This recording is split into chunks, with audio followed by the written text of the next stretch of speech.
সব শঙ্কা দূর করে ভয়কে জয় করে বীরের বেশেই সুপার এইটে এক প্রকার নিশ্চিত করে ফেললো টিম টাইগার্স। নেদারল্যান্ডসের বিপক্ষে দাপুটে জয়ের পর শেষ 8-এ খেলা নিশ্চিত হয়ে গেছে বাংলাদেশের। তাই নেপালের বিপক্ষে গ্রুপের শেষ ম্যাচটা এখন শুধুই নিয়ম রক্ষার। এদিন ডাচদের বিপক্ষে সাকিবের 50 আর রিয়াদের ইম্প্যাক্ট ইনিংসে 5 উইকেটে 159 রানের পুঁজি করে বাংলাদেশ। জবাবে নেদারল্যান্ডস পারেনি সে লক্ষ্য পূরণ করতে। ম্যাচের বিস্তারিত রিপোর্টে। যেই ব্যাটের হাসি দেখার জন্য অধীর আগ্রহে অপেক্ষা করছিল গোটা টাইগার সমর্থকেরা, সেই ব্যাট আজ হাসলো নেদারল্যান্ডসের বিপক্ষে। এই ম্যাচের ফলাফল অনেকাংশে নির্ধারণ করে দিবে ডি গ্রুপ থেকে সুপার এইটে দক্ষিণ আফ্রিকার পরে যাচ্ছে কারা। আর নিজের সেরা ব্যাটিংয়ের জন্য এই ম্যাচকেই বেছে নিলেন বিশ্বসেরা অলরাউন্ডার সাকিব আল হাসান। টি-20তে প্রায় 20 ইনিংস ও 20 মাস পরে 50 দেখা পেলেন এই অলরাউন্ডার। তার ব্যাটিং নৈপুণ্যে নেদারল্যান্ডসের বিপক্ষে 160 রানের বিশাল এক লক্ষ্য দাঁড় করায় বাংলাদেশ। টাইগার ইনিংসের শেষটা যতটা সুন্দর ছিল তার থেকে বেশি ভয়ানক ছিল শুরুর সময়টা, কেননা আরও একবার ব্যর্থ টাইগার টপ অর্ডার। ওপেনিং পজিশনে অধিনায়ক নিজে দায়িত্ব নিয়ে গেলেও তিনিও বজায় রাখেন রান খরা। অধিনায়কত্ব পাওয়ার পর থেকেই যেন পুরোপুরি বদলে গেছেন শান্ত। রান করার টেকনিক সবকিছুই যেন গিলে খেয়েছেন। শান্তর সাথে পাল্লা দিয়ে বাজি খেলার নেশায় মেতেছেন লিটন কুমার দাসও। আসরের প্রথম ম্যাচে দায়িত্বশীল এক ইনিংস খেলার পর সবাই ভেবেছিল হয়তো বড় মঞ্চে পারফর্ম করার জন্য হাঁসফাঁস করছেন লিটন। তবে পরের 2 ম্যাচেই বজায় রাখেন নিজের জাতা পারফরমেন্স। এই 2 ব্যাটারের বিদায় সত্ত্বেও রানের চাকা থামিয়ে রাখেননি সাকিব আর তামিম। দুজনের ব্যাটেই দিশেহারা হয়ে যায় ডাচরা।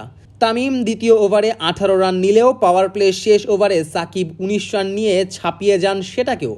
আর এতে ভর করেই প্রথম 6 ওভারে 54 রান তোলে বাংলাদেশ। পাওয়ার প্লে শেষেও রান করার ধারা বজায় রাখেন এই 2 ব্যাটার।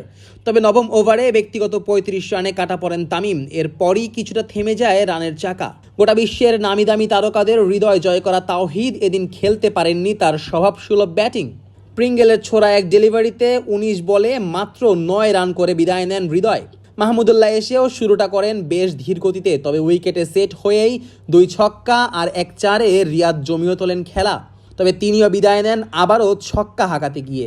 রিয়াদ আউট হলেও ফিনিশিংয়ে যে তখনও জাকের আলী ছিল দলে। তার ক্যামিও ইনিংসেই দলীয় 150 রানের সংগ্রহ পেরিয়ে যায় টাইগাররা। নির্ধারিত ওভারের খেলা শেষে তাদের সংগ্রহ দাঁড়ায় 5 উইকেটে 159 রান। ম্যাচের চতুর্থ ওভারের নামা সাকিব 46 বলে 64 রানে অপরাজিত থেকে শেষ করেন নিজের ইনিংস। আর জাকেরের ব্যাটে আসে 7 বলে 14 রানের এক গুরুত্বপূর্ণ ক্যামিও। ওভার প্রতি 8 রানের লক্ষ্য নিয়ে ব্যাটিংয়ে নামে ডাচরা। শুরু থেকেই টাইগার বোলারদের উপর চড়াও হতে শুরু করে নেদারল্যান্ডসের ওপেনার মিখেল লেভিট। 4 ছক্কা হাঁকিয়ে প্রথম থেকেই টাইগারদের দাবিশ্বাস তোলা শুরু করেছিলেন এই ব্যাটার। তবে বিপজ্জনক হতে থাকা এই ব্যাটারকে থামিয়ে দেন তাসকিন। তার দারুণ বোলিংয়ে হৃদয়ের কাছে ক্যাচ তুলে দেন লেভিটের বিদায়ের পর টেস্ট মেজাজে ব্যাটিং করতে থাকা ম্যাক্সো দাউদ হাঁকিয়ে বসেন 2টি বাউন্ডারি। তবে তাকেও পাওয়ার প্লে শেষ ওভারে বিদায় করেন তানজিম সাকিব। নিজের বোলিংয়ে দারুণ এক ক্যাচ ধরেন এই পেসার। এরপর বিক্রমজিৎ সিং বাতাসের সুবিধা নিয়ে হাঁকাতে থাকেন বিশাল সব ছক্কা। তবে তাকে নিজের জাদু দিয়ে ঠিকই কাবু করেন মাহমুদুল্লাহ রিয়াদ। বেশ স্বাচ্ছন্দ্যে থাকা টাইগারদের এরপর বিপদ বাড়াতে শুরু করেন অ্যাঙ্গেল ব্রেক্ট ও স্কট এডওয়ার্ডস। এই দুজনের ব্যাটে ভর করেই জয়ের স্বপ্ন দেখতে শুরু করে ডাচরা। ম্যাচের 14তম ওভারেই দলীয় 100 তুলে ফেলে তারা। তবে 1 ওভারেই বদলে যায় ম্যাচের চিত্রপট। 2 উইকেট তুলে নিয়ে টাইগারদের ম্যাচে ফেরান লেগ স্পিনার রিশাদ হোসেন। বিদায় করেন অ্যাঙ্গেল ব্রেক্ট ও ব্যাসজিলিটকে। আর ম্যাচের 17তম ওভারে এসে ডাচদের পুরো ম্যাচ থেকেই টেনে হিচড়ে বের করে দেন ফিজ। মাত্র 1 রান দিয়ে তুলে নেন স্কট এডওয়ার্ডসের উইকেট। এরপর আর ডাচদের কেউই সুবিধা করতে পারেনি। দারুণ এক জয় তুলে নেয় টাইগাররা। এই জয়ে সুপার এইটের রাস্তাটা এক প্রকার নিশ্চিত হয়ে গেল সাকিব রিয়াদদের।